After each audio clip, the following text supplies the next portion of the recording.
In the early 1990s, no one walking the streets of Moscow felt safe. The police discovered a new body almost every week, yet they failed to find any connection between the victims. Elderly women, children, adult men. Behind all these gruesome murders was a man who stood 1.98 meters tall, weighed 136 kilograms, and at first glance appeared calm. They called him the Butcher of Moscow. But was he truly driven by revenge, or was there a deeper psychological perversion at play? Please don't forget to like the video and subscribe to the channel. Sergei Ryakhovsky was born on December 29, 1962, in the city of Balashikha, Russia. By the time he was just 6 months old, he already weighed nearly 11 kilograms, but he frequently fell ill, suffering from colds and even pneumonia. Despite noticing the baby's size at birth, doctors refused to perform a C-section. This negligence resulted in Sergei being born with brain damage. He didn't begin speaking until the age of 3 and grew up under the excessively protective care of his mother. At times, he was too sick to attend school, and when he did, his mother would walk him to class, holding his hand. Constant bullying by his classmates further eroded his already weak social skills. To fulfill his need for emotional connection, he bonded with animals, but he experienced deep trauma whenever they became sick or died. His life did not improve much during his youth.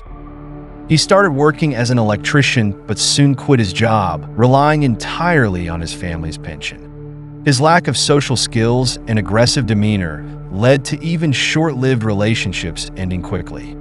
This profound sense of loneliness and rejection left lasting scars on him. Sergei's motivation for committing crimes seemed to stem from multiple factors: power and control. During his time in prison, allegations of harassment and sexual assault, particularly against sex offenders, are believed to have made Sergei more aggressive. He felt the need to return what was done to him through displays of power. Sexual obsession and hatred. The treatment he endured in prison fueled a deep hatred, particularly towards homosexual individuals. This hatred added a missionary belief to his murders. He genuinely believed that by killing his victims, he was allowing them to be reborn as normal people. Anger and revenge. His attacks on elderly women can be seen as an expression of his lifelong psychological wounds and the sense of rejection he had experienced since childhood. All these factors contributed to a profile that was both calculated in planning attacks and impulsively driven by violent urges. Crime scene analysis. Since the victims varied in age and gender, the police initially struggled to suspect a single serial killer. Many of the murders took place in secluded streets, wooded areas, or abandoned buildings. Victim profile. In the early stages, sexual assault and violence against elderly women were predominant, but later, homosexual individuals became his primary targets. Some victims also included children and adult men. Killer classification. Sergei partially fits the definition of a missionary killer, as he believed he had a purpose of cleansing the world. Additionally, the presence of sexual assault and torture marks on his victims indicates sadistic tendencies in his crimes. First attacks. 1982, at the age of 20, Sergei began stalking elderly women and was found to have attacked 10 victims. He was caught after his final victim's screams alerted others, leading to a 4-year prison sentence. The severe abuse he endured during this time became a trigger for the murders he would later commit. First murder, 1988, after being released from prison, he agreed to a paid sexual encounter with Anatoly Vilkin, a married man who secretly identified as homosexual. During their meeting, Sergei attacked him with a screwdriver, killing him and leaving his body naked in an attempt to expose his identity. Escalating murders, 1990 to 1993, his attacks, particularly on elderly women and homosexual individuals, became more frequent. Survivors provided descriptions that allowed the police to create composite sketches, leading to increased patrols at train stations and wooded areas.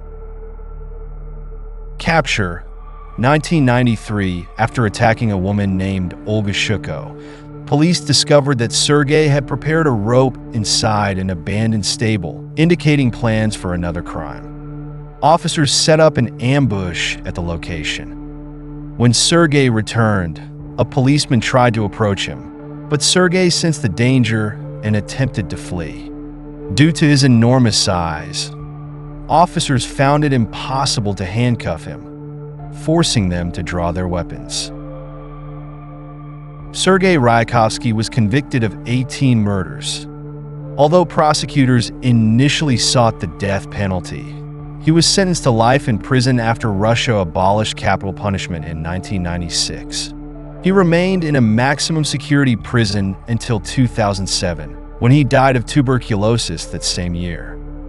In Sergei's case, a combination of brain damage at birth, childhood traumas, and a deep-seated need for power and revenge stands out.